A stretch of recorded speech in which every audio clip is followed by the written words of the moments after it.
이곳에 오셔서 이곳에 앉으소서. 이곳에서 드리는 예배를 받으소서. 주님의 이름만이 오직 주의 이름만. 할렐루야. 한 주간 동안 건강하고 평안하셨습니까? 어느덧 10월의 첫 번째 주일이 되었습니다. 정말 유례 없이 무더웠던 여름이 하고 드디어 신선한 바람과 또 높은 푸른 하늘이 돋보이는 가을이 찾아왔습니다. 우리가 종종 이 가을은 성경 읽기와 기도하기 좋은 계절이다, 그런 이야기를 합니다. 요즘처럼 이렇게 마음껏 여행도 할 수 없는 이런 때야말로 오히려 우리가 성경 읽기와 기도를 통해 우리의 영적인 건강을 다시 한번 더욱더 돌아보는 그런 시간이 되기를 원합니다. 우리 그런 의미에서 한번 좌우에 또 함께 하신 분들이 이렇게 인사하실까요? 가을은 신앙에 좋은 계절입니다. 예, 가을은 신앙에 좋은 계절입니다. 우리가 이 신앙이 건강해지기를 바라는 마음으로 오늘 예배를 통해서 우리가 다시 한번 하나님께 더 가까이 나아가며 또 우리의 마음에 담고 있는 하나님을 향한 사랑을 우리가 예배를 통해 표현하는 그런 귀한 시간 되기를 원합니다. 우리 다 같이 기도하심으로 10월의 첫 번째 주일 예배 하나님께 올려드리겠습니다. 할렐루야. 사랑과 은혜가 풍성하신 아버지 하나님 감사합니다. 정말로 무더웠던 지난 여름이 지나가고 어느덧 신선한 바람과 또 높은 푸른 하늘이 돋보이는 이 가을을 맞이하여 저희가 영적으로 다시 한번 우리의 몸과 마음을 돌아보며 하나님 앞에서 다시 한번 믿음으로 강건해지기를 소원하여 이 예배 자리에 나와왔사오니 하나님, 저희 한 사람 한 사람 주의 사랑의 손으로 붙잡아 주시고 또 이왕이면 주의 품에 안아주시고 그래서 우리에게 풍성한 성령의 은혜를 부어주시며 그래서 우리 마음속에 감사와 기쁨이 충만하고 늘 평안할 수 있도록 다시 한번 새 힘을 불어넣어 주옵소서. 이 예배를 통하여 하나님을 더욱더 사랑하며 또 하나님의 그 사랑 가운데 믿음으로 살기를 소원합니다. 이 10월 한 달 동안 하나님께서 강건하게 붙잡아 주시고 우리의 걸음걸음을 인도하시고 이왕이면 그 어느 해보다 또 그 어느 달보다 이 10월을 통해 하나님의 은혜를 마음껏 누리는 복된 성도가 되게 하여 주시옵소서. 오늘도 해외에서 수고하시는 성도사님들과 또 여러 가지 여건 때문에 국내에서 준비하고 계시는 성도사님들을 기억하여 주옵시고 하나님, 저들의 마음에 참으로 상한 마음을 치료하시며 위로와 긍휼을 더하여 주옵시고 다시 한번 사명을 통하여 하나님을 기쁘시게 하는 귀한 종들이 되게 하여 주옵시고 저들의 수고와 헌신과 그 눈물과 기도를 통하여 땅까지 복음을 전파하는 귀한 역사가 일어나게 하여 주시옵소서. 오늘도 예배 가운데 함께 하심을 감사드리며 예배드리는 각 처소마다 하나님께서 임재하여 주옵시고 이 예배가 온전히 하나님께 올려드리는 기쁨의 예배가 될 수 있도록 함께 하여 주옵소서. 감사와 찬송과 영광을 주님께 올려드리며 살아계신 우리 주 예수 그리스도의 이름으로 간절히 기도하옵나이다. 아멘. 우리 시간 우리를 사랑하신 하나님께 감사와 사랑의 마음을 담아서 사후신경으로 신앙을 함께 고백하겠습니다. 전능하사 천지를 만드신 하나님 아버지를 내가 믿사오며 그 외아들 우리 주 예수 그리스도를 믿사오니 이는 성령으로 잉태하사 동정녀 마리아에게 나시고 본디오 빌라도에게 고난을 받으사 십자가에 못 박혀 죽으시고 장사한 지 사흘 만에 죽은 자 가운데서 다시 살아나시며 하늘에 오르사 전능하신 하나님 우편에 앉아 계시다가 저희로서 산 자와 죽은 자를 심판하러 오시리라. 성령을 믿사오며 거룩한 공회와 성도와 서로 교통하는 것과 죄를 사하여 주시는 것과 몸이 다시 사는 것과 영원히 사는 것을 믿사옵나이다. 아멘.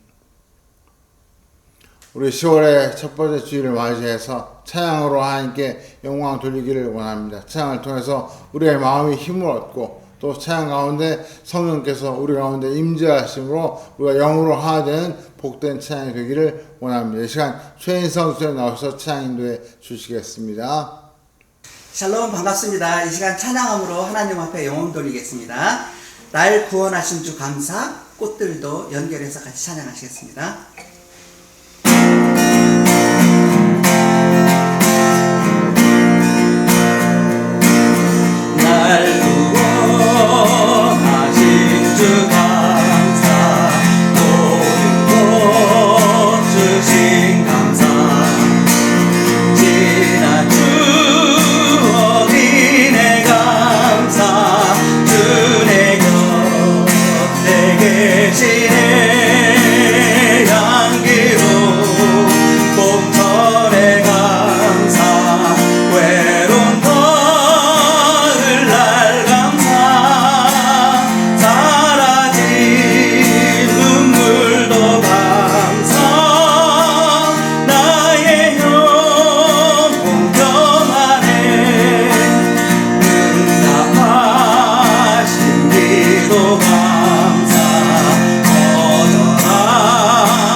주시네.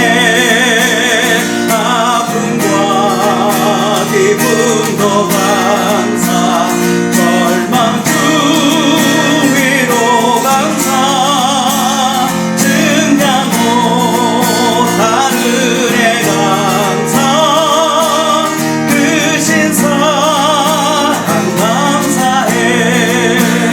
길가에 장미꽃 감사, 장미가시도 감사, 따스한 가정 희망 주신 것 감사, 기쁨과 슬픔도 감사, 하늘도 하늘 감사, 내일의 희망을 감사, 영원토록 감사해. 기쁨과 슬픔도 감사, 하늘도 하늘 감사, 내일의 희망을 감사, 영원토록 감사해.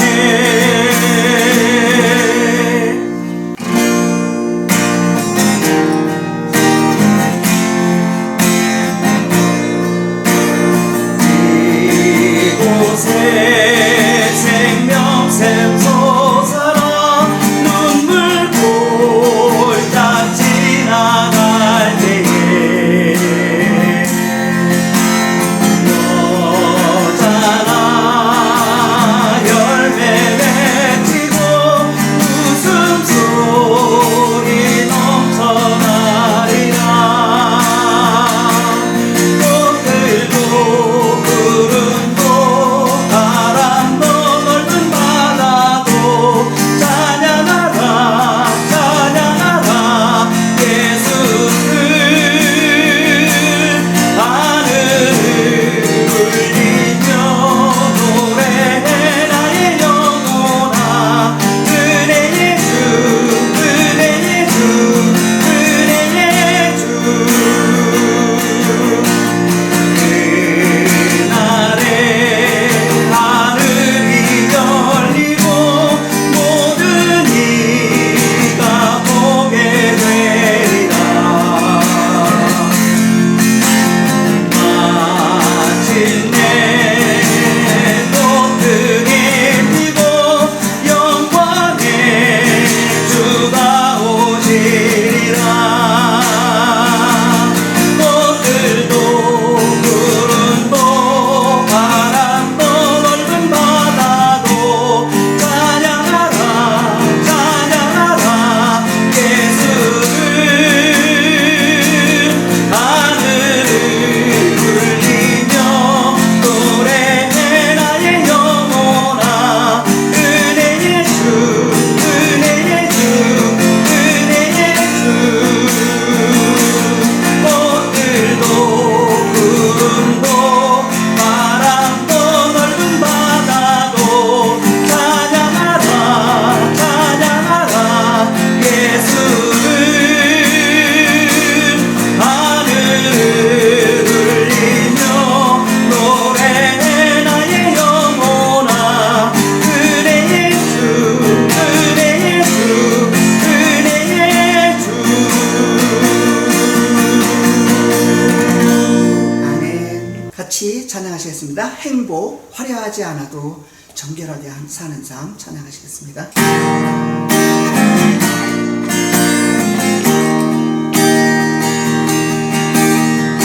화려하지 않아도 정결하게 사는 삶, 가진 것이 적어도 감사하며 사는 삶, 내게 주신 작은 일 나눠주며 사는 삶, 이것이 나의 삶의 행복이라오.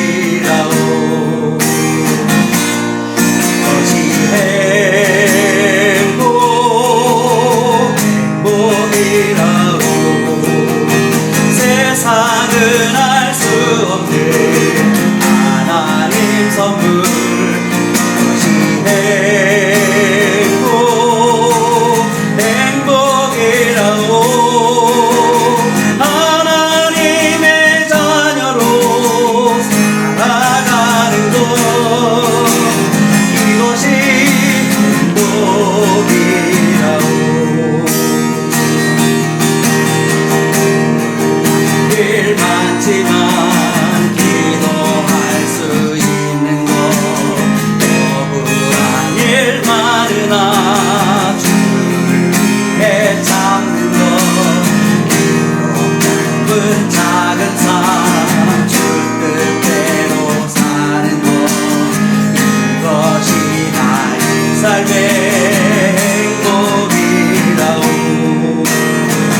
시간 다 함께 한 마음으로 기도하기를 원합니다. 하나님께서 지금 이 자리에 우리와 함께 하시고 또 우리의 기도의 귀를 기울이고 계시는 줄 믿습니다. 우리 마음에 가지고 온 여러 가지 소원과 간구를 하나님 앞에 올려드릴 때 하나님께서 그 기도를 세밀하게 들으시고 또 우리의 삶 가운데 놀라운 기도 응답의 축복으로 함께 해주실 줄 믿습니다. 우리 시간 하나님께 마음을 다하여 우리 가지고 온 기도의 제목을 힘있게 올려드리는 시간 되기를 원합니다. 같이 함께 기도하겠습니다. 할렐루야. 사랑의 왕이시여 아버지 하나님 감사합니다.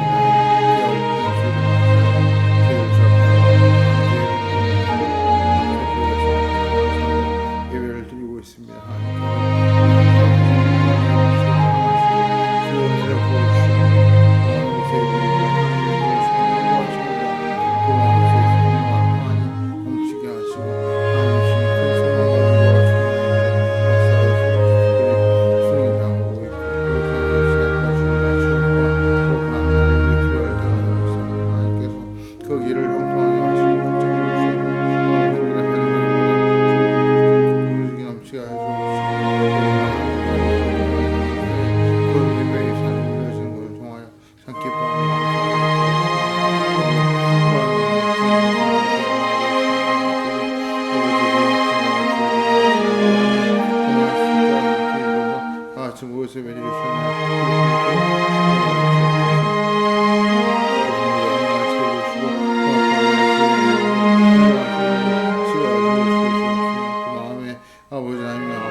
할렐루야. 하나님께서 오늘 우리의 기도를 들으시고 또 예외를 기쁘게 봐주시길 믿습니다.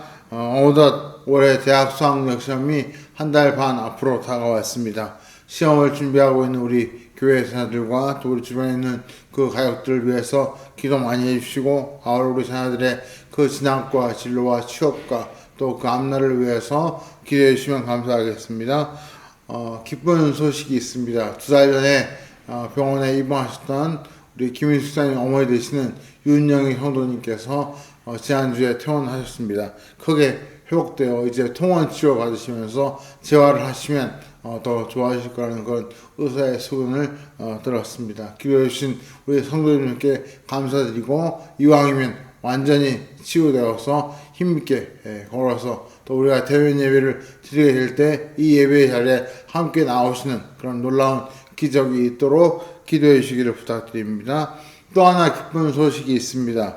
우리 교회에서 수년 동안 수동부 교사를 했던 김동현 형제가 어제 10월 2일 결혼식을 올렸습니다. 믿음의 가정을 이루고 또 힘차게 새 출발을 했습니다. 하나님께서 그 사랑하는 형제와 그 가족에 큰 축복을 주시기를 기도해 주시고 또 많은 축하를 부탁드립니다. 오늘 우리 계신 말씀 함께 보겠습니다. 신약성경 빌레몬서 1장 8절부터 마지막 25절 말씀, 신약성경 274면 우리 같이 한번 성경을 보시거나 또 자막을 보시면서 같이 한번 이 말씀 봉독하겠습니다. 시작. 이러므로 내가 그리스도 안에서 아주 담대하게 내게 마땅한 일로 명할 수도 있으나 도리어 사랑으로서 간구하노라. 나이가 많은 나 바울은 지금 또 예수 그리스도를 위하여 갇힌 자 되어 갇힌 중에서 나온 아들 오네시모를 위하여 내게 간구하노라. 그가 전에는 내게 무익하였으나 이제는 나와 내게 유익함으로 내게 그를 돌려보내니 그는 내 신복이라. 그를 내게 머물러 있게 하여 내 복음을 위하여 갇힌 중에서 내 대신 나를 섬기게 하고자 하나 다만 내 승낙이 없이는 내가 아무것도 하기를 원하지 아니하오니 이는 너의 성한 일이 억지같이 되지 아니하고 자의로 되게 하려 함이라. 아마 그가 잠시 떠나게 된 것은 너로 하여금 그를 영원히 두게 함이니 이후로는 종과 같이 하지 아니하고 종 이상으로 곧 사랑받는 형제로 둘 자라. 내게 특별히 그러하거든 하물며 육신과 주 안에서 상관된 내게랴. 그러면 내가 나를 통역스러워 알텐데 그를 영접하기를 내게 하도하고 그가 만일 내게 불의를 하였거나 내게 빚진 것이 있으면 그것을 내 앞으로 계산하라. 나 바울이 친필로 쓰더니 내가 갚으려니와 내가 이 외에 내 자신이 내게 빚진 것은 내가 말하지 아니하노라. 오 형제여, 나로 주 안에서 너로 말미암아 기쁨을 얻게 하고 내 마음이 그리스도 안에서 평안하게 하라. 나는 내가 순종할 것을 확신함으로 내게 써노니 내가 내게 말한 것보다 더 행할 줄을 아노라. 오직 너는 나를 위하여 숙소를 마련하라. 너의 기도는 내가 너에게 나아갈 수 있기를 바라노라. 그리스도 예수 안에서 나와 함께 갇힌 자 에바브라와 또한 나의 동역자 마가, 아리스타고, 데마, 누가가 문안하니라. 우리 주 예수 그리스도의 은혜가 너희 심령과 함께 있을지어다. 아멘. 제가 어디서 이런 글을 읽었습니다. 그 내용을 간단히 요약하면 이런 이야기입니다. 한 남매가 여름방학을 맞이해서 시골에 있는 할머니 댁으로 놀러 갔습니다. 거기서 그 동생인 초등학생 남동생이 새총을 알게 되었습니다. 그는 그 새총을 알고 나서 하루 종일 그 새총의 재미에 빠져서 곳곳에 그 새총을 쏘면서 놀게 되었습니다. 그러다가 그만 너무 흥분한 나머지 그 새총으로 할머니가 그렇게 애지중지하며 키우는 그 오리를, 마당에 있는 그 오리를 쏘아서 그만 정통으로 그 오리가 새총에 맞아 죽게 되었습니다. 너무나 당황한 이 어린 동생은 이 오리를 뒷마당 나무 밑에 파묻었습니다. 그런데 그것을 중학생 누나가 목격하게 되었습니다. 누나는 그 일을 할머니에게 이르지 않는 것을 조건으로 그때부터 모든 귀찮은 일을 이 동생에게 시켰습니다. 동생은 죄책감에 밥도 넘어가지 않고 잠도 오지 않고 게다가 누나의 괴롭힘을 당하면서 하루하루가 정말 괴로운 나날이 되었습니다. 그 바람에 점점 안색도 안 좋아지고 또 건강도 안 좋아지게 되었고 그 모습을 할머니가 동생을 부르다가 사초지정을 묻게 되었습니다. 결국 죄책감과 누나의 괴롭힘에 견디지 못한 이 동생이 할머니에게 사실대로 다 고백을 하게 되었습니다. 할머니가 사랑하는 그 오리를 그만 새총으로 쏘아 죽이고 그것을 나무 밑에 몰래 파묻었다는 이야기를 하면서 정말 눈물을 펑펑 쏟았던 것이죠. 그러자 할머니가 뜻밖의 말씀을 하셨습니다. 할머니도 손자가 새총으로 그 오리를 죽이는 장면을 목격하셨다는 거죠.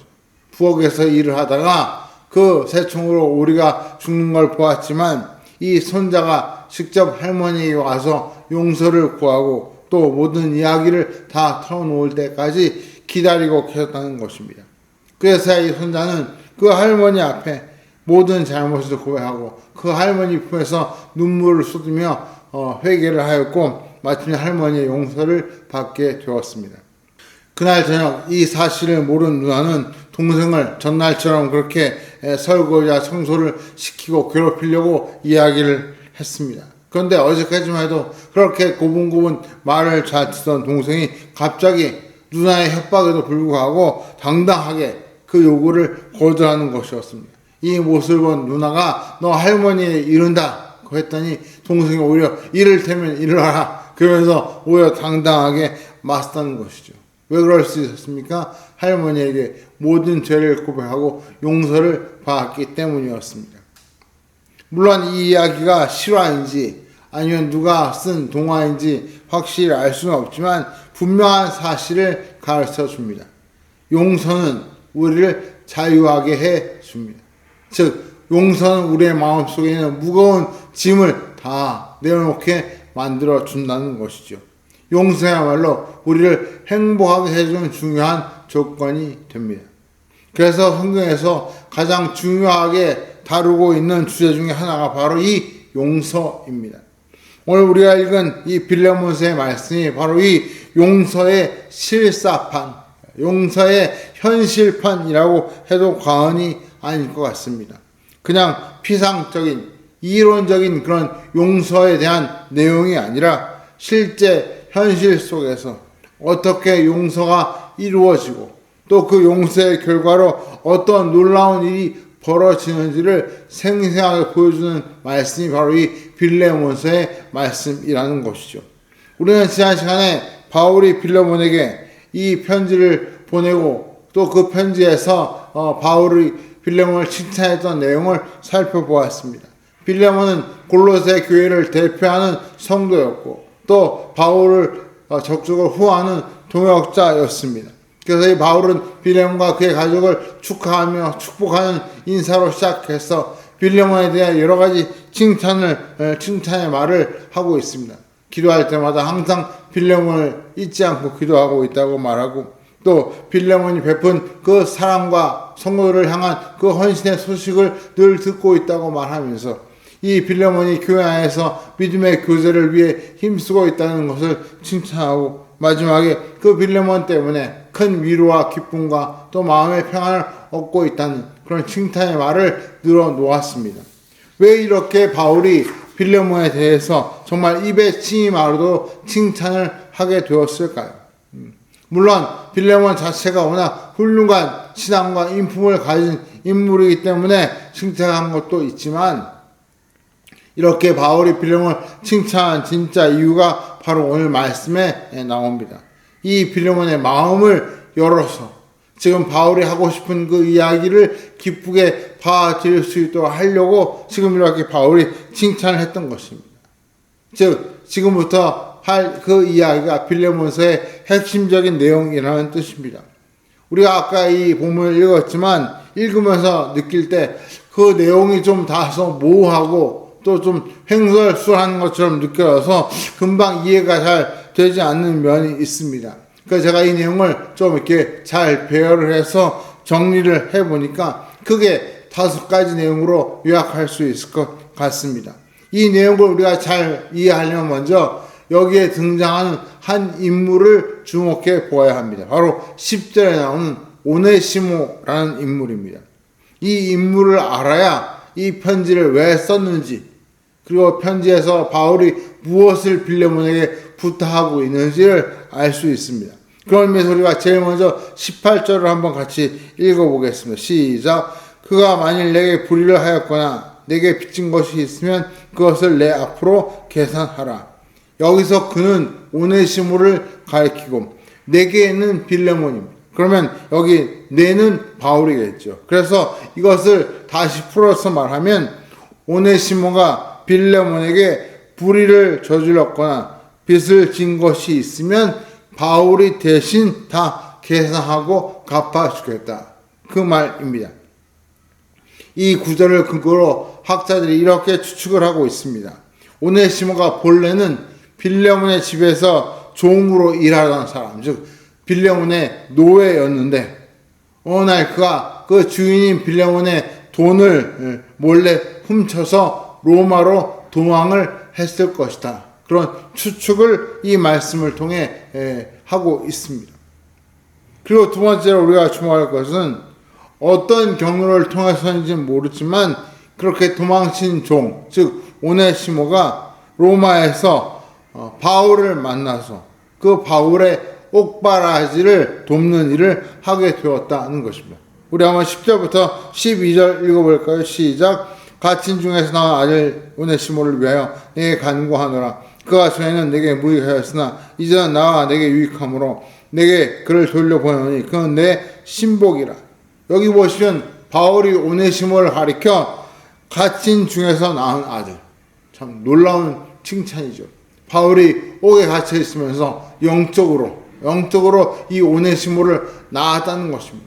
영적인 아버지와 아들의 관계가 되었다는 것이죠. 또 그 다음에 하는 말이 그는 내 신복이다. 신복. 마음을 다 털어놓고 나눌 수 있는 그런 자기의 신복이라는 것이죠. 뿐만 아니라 과거에는 무익했을지 모르지만 지금은 나에게 너무나 유익한 인물이다. 그렇게 이 오네시모를 극찬하고 있습니다. 이 구절을 근거로 학자들이 이런 추측을 합니다. 당시의 대부분의 노예들은 주인을 피해서 보통 대도시로 도망을 하게 되는데 그 당시에 가장 큰 대도시가 바로 로마였습니다.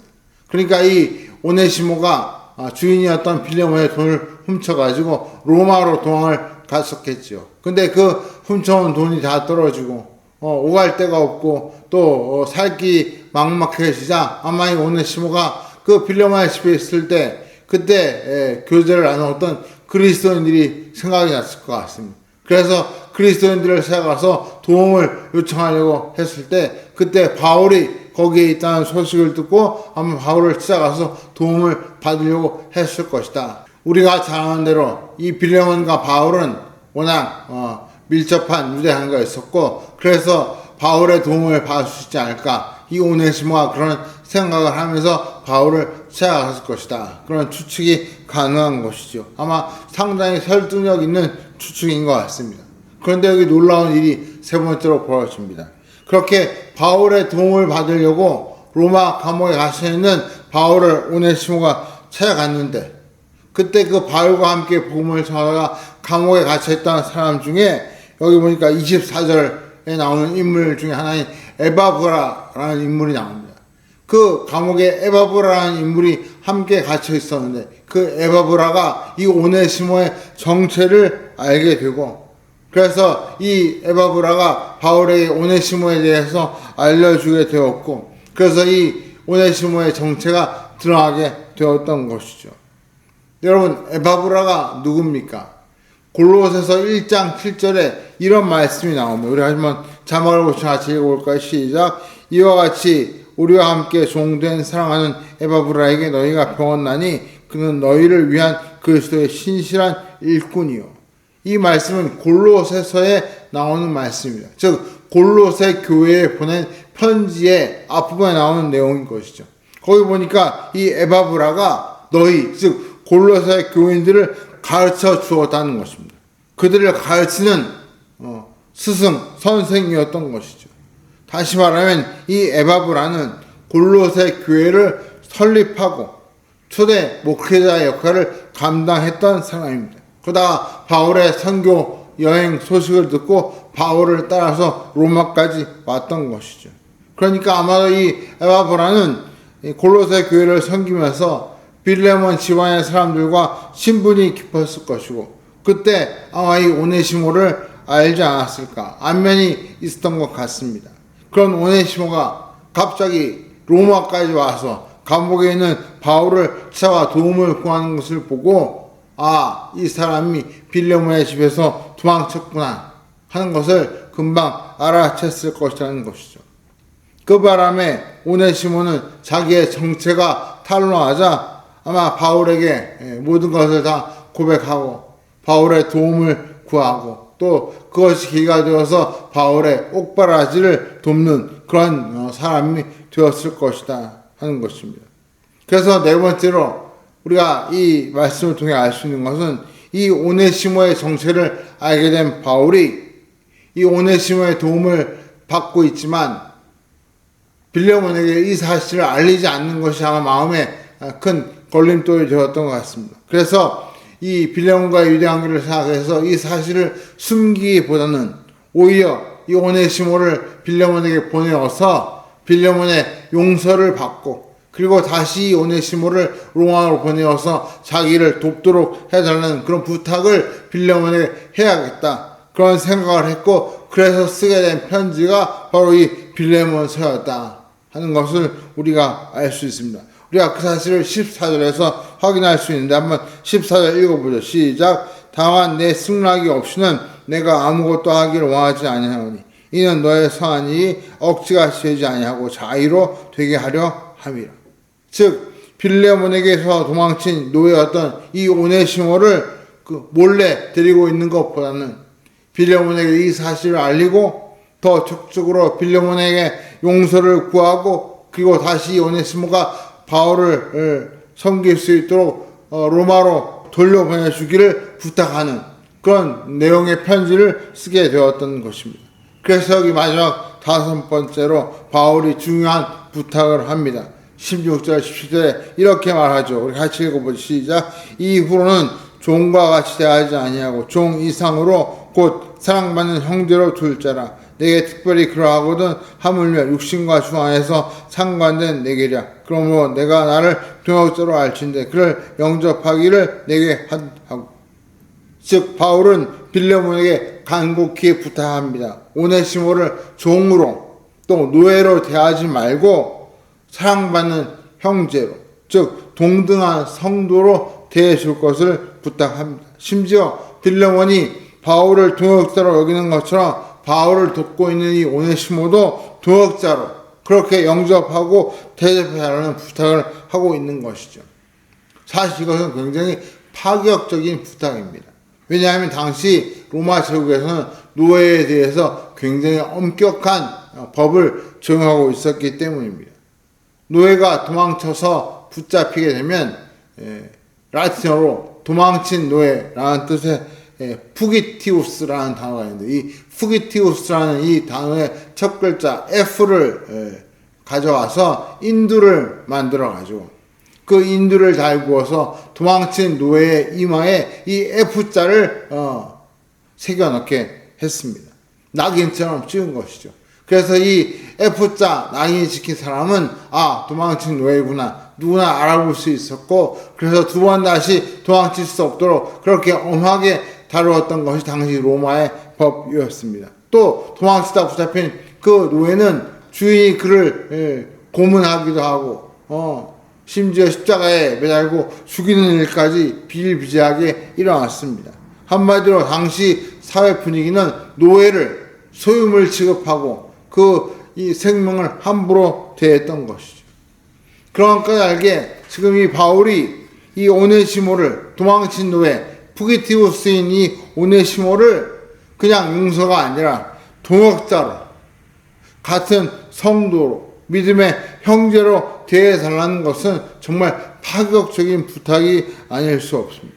웬만한 신앙인도 사실 받아들이기 어려운 그런 부탁이었을 것입니다. 그런데 바울은 빌레몬에게 어떻게 이런 파격적인 부탁을 할 수 있었을까요? 그 이유가 바로 21절에 나옵니다. 바울이 이렇게 21절에 말합니다. 나는 내가 순종할 것을 확신함으로 내게 썼노니 내가 내게 말한 것보다 더 행할 줄을 아노라. 바울이 뭐라고 말합니까? 빌레몬에게 나는 네가 지금 내가 하는 이 부탁을 순종할 것을 확신한다. 아니 단순히 순종의 차원을 넘어서 내가 부탁한 것보다 더 잘 해줄 줄로 믿고 있다. 그렇게 이 빌레몬을 신뢰하고 있습니다. 한마디로 바울이 이런 파격적인 부탁을 한 이유는 빌레몬을 철저히 신뢰하고 믿었기 때문입니다. 앞에서 바울이 빌레몬에 대한 칭찬의 말들을 열거하고 있는데 그것이 그냥 입에 바른 그냥 입술로만 하는 그런 듣기 좋으라는 칭찬이 아니었던 것이죠.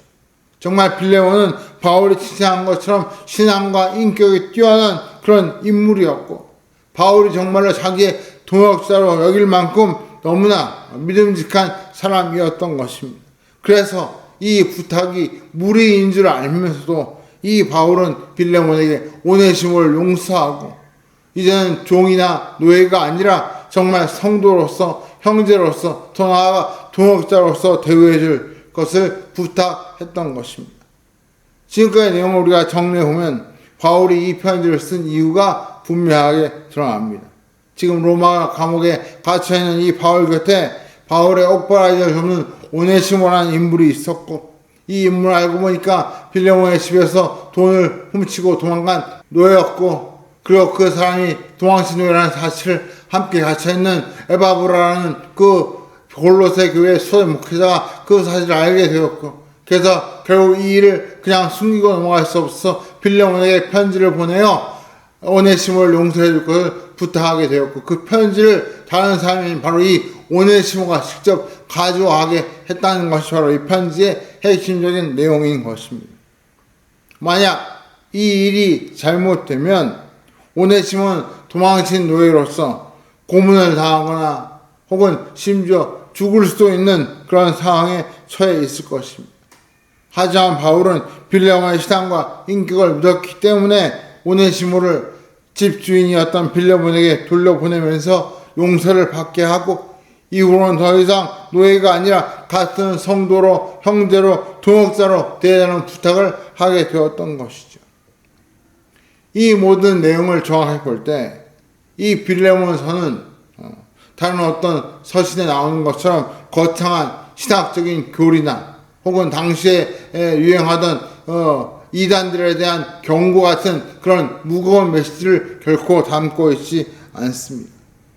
하지만 이 빌레몬서에는 예수님이 가장 강조하셨던 주제, 7번 아니라 7번씩 70번이라도 용서하라는 그 용서의 대메시지를 지금 이 편지를 통해서 우리에게 가르쳐 주고 있는 것입니다. 예수님이 가르치신 그 용서의 메시지가 실제 수액교회에서 어떻게 적용되고 또 어떻게 그 메시지가 힘을 얻고 있는지 하는 것을 이 빌레몬서가 우리에게 보여준다는 점에서 이 빌레몬서야말로 용서에 대한 살아있는 간증이라고 할 수 있습니다. 왜 하나님께서 이 짧은 한 장짜리 이 편지를 신약성경 속에 포함시키셨는지 그 이유가 바로 여기 있는 것이죠. 이 빌레몬서야말로 예수님이 강조하신 그 용서의 메시지를 가장 잘 보여주는 산 증거라고 할 수 있습니다. 용서가 결코 말로만 하는 이론적인 것이 아니라 실제로 이렇게 하는 것이다 하는 것을 이 빌레몬서가 보여주고 있다는 그런 뜻입니다. 사랑하는 성도 여러분, 기독교는 결코 입으로만 말로만 사랑하고 말로만 용서하는 그런 종교가 아닙니다. 입에 바르는 칭찬이나 종교의식으로 포장하는 그런 종교가 되어서는 안 됩니다. 기독교는 예수 그리스도께서 십자가에서 친히 보여주신 그 용서와 그 사랑을 실천하는 종교가 되어야 합니다. 그리고 실제로 초대교회는 이 예수님의 그 용서와 사랑의 메시지를 이미 잘 실천해 오고 있음을 이 빌레몬서가 보여줍니다. 말씀을 맺겠습니다. 여러분, 이 빌레몬서 이후가 어떻게 되는지 궁금하지 않으십니까? 과연 오네시모는 용서를 받았을까? 아니면 다시 붙잡혀서 노예로 살았을까? 아니면 화가 난 빌레몬이 오네시모를 죽이고 바울과의 관계가 단절해 버렸을까? 뭐 여러 가지 생각이 들겠지요. 그런데 여기 놀라운 반전이 있습니다. 이 편지가 쓰이고 나서 약 50년 뒤에 사도 요한의 직계 지자 수제자였던 이그나티우스라는 속사도 교부가 있었습니다. 이분은 바울을 선교사로 보내었던 안디옥 교회의 감독, 즉 담임 목회자였습니다. 그런데 그가 워낙 열정적으로 선교를 하고 또 목회를 하다 보니까 당시 로마 황제 눈에 큰 가시가 되었고 결국 로마 황제의 위임을 받아서 로마로 압송되어 맹수에게 찢겨 죽임을 당하는 맹수형을 받아 순교한 그런 인물이 바로 이 이그나티우스라는 유명한 속사도 교부였습니다. 그런데 그분이 로마로 연행되는 과정 속에서 소아시아에 있는 여러 지역을 거쳐가게 되었는데 그때마다 그 소아시아 지역에 있는 여러 교회에 편지를 써보내어서 자기를 위한 기도 부탁과 또 안디옥 교회의 담임 목회자로서 자기가 권면하고 싶은 그런 메시지를 그 주변에 있는 여러 교회에 편지로 바울처럼 이렇게 써서 보내었습니다. 근데 그 편지가 지금까지 잘 보존되어 있는데 그때 보낸 편지 중에 에베소 교회에 보낸 편지가 있습니다.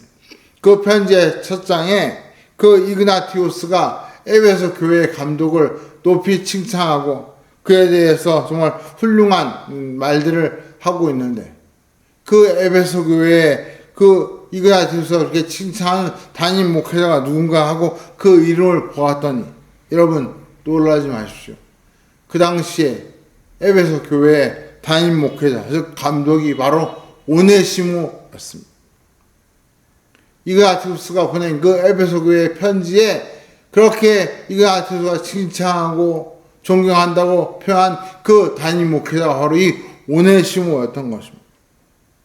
한낱 도망친 노예에 불과했던 그 오네시모가 로마에서 바울을 만나 회개하고 그래서 바울이 그를 가리켜 감옥에서 낳은 아들이라고 할 만큼 변화된 성도가 되었고 그리고 그는 결단하고 그 빌레몬서를 들고 빌레몬을 찾아가서 용서와 사랑을 받은 후에 에베소 교회를 섬기다가 훗날 에베소 교회를 담임하는 감독이 되었고 그래서 많은 사람들에게 칭찬과 존경을 받는 인물이 되었다 그 말입니다.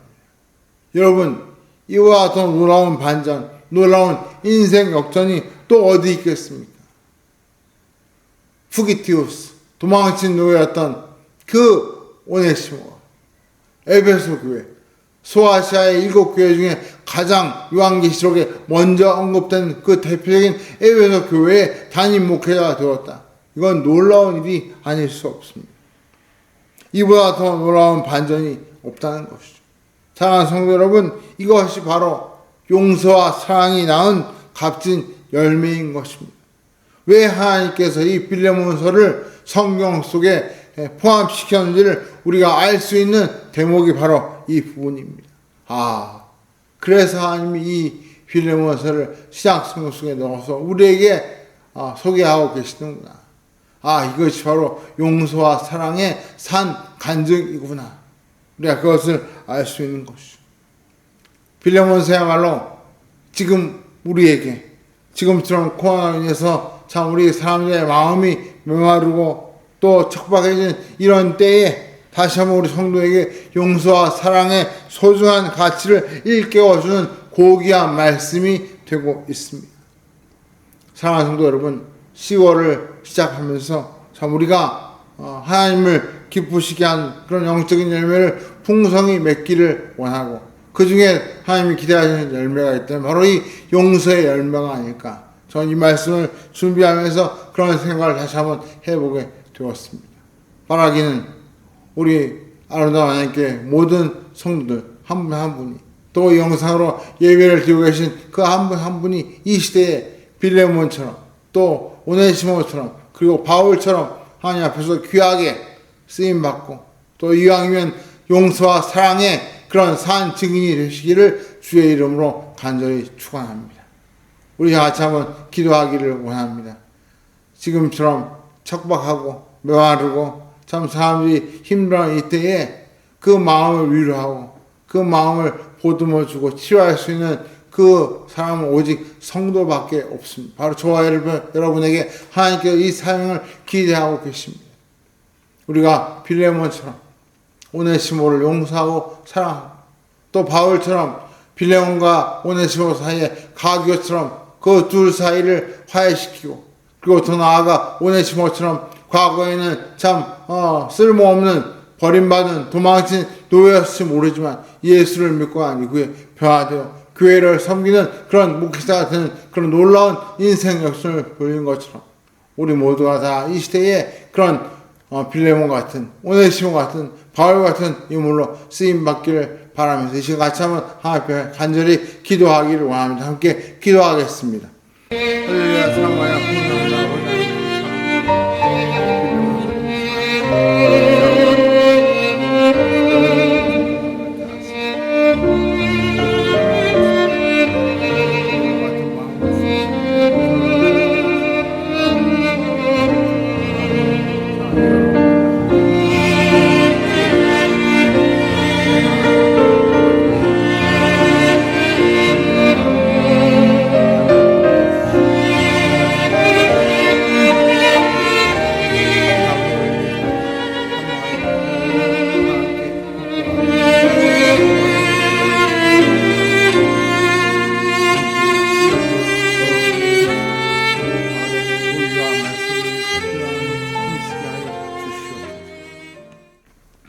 할렐루야. 사랑하냐 풍성하냐 아버지 하나님 감사합니다. 이 빌레몬서를 통하여 우리 모든 성도들이 이 시대의 빌레몬이 되고 이 시대의 오네시모가 되고 이 시대의 바울이 되어서 참 하나님이 기뻐하시는 그런 삶을 살아가는 산 증인이 되기를 원하시는 줄 믿습니다. 저희가 이 말씀을 다시 한번 마음에 새기면서 용서와 사랑의 소중한 가치를 다시 한번 기억하고 이 10월 한 달 하나님 앞에서 용서의 열매를 맺는 놀라운 축복을 저희 모두가 누리게 하여 주시옵소서. 이제는 우리를 위하여 십자가에서 신이 용서와 구원의 놀라운 열매를 맺으시고 우리에게 이 용서의 본이 되어신 주 예수 그리스도의 그 크신 은혜와 우리를 사랑하사 죄인이었던 우리를 이제는 아들로 딸로 삼으시고 하나님의 자녀가 되게 하신 성부 하나님의 그 크신 사랑하심과 우리 안에 역사하사 바울처럼 빌레몬처럼 오네시모처럼 하나님 앞에서 귀하게 쓰임받도록 우리 마음을 움직이시고 감화감동하시는 성령 하나님의 역사하심이 이 시간 이 시대에 바울이 되고 빌레몬이 되고 오네시모가 되기를 다짐하며 이 예배를 드리는 이 나라의 머릿속에 사랑하는 주의 자들의 심령외와 우리 교회 위에 이 나라 이민족 위에 성도사님들 위해 이제로부터 영원토록 함께 계실지어다. 아멘. 이곳에 오셔서 할렐루야. 예배를 마쳤습니다. 하나님께서 우리 한 사람 한 사람을 바울처럼 빌레몬처럼 오네시모처럼 귀하게 써주시기를 바라고 또 그렇게 우리가 쓰임받을 때 큰 영광을 돌려주는 역사가 일어날 줄 믿습니다. 우리를 위해 이렇게 눈여겨보시고 우리를 사랑하시는 하나님께 이 시간 영광의 박수를 드리고 예배를 마치겠습니다.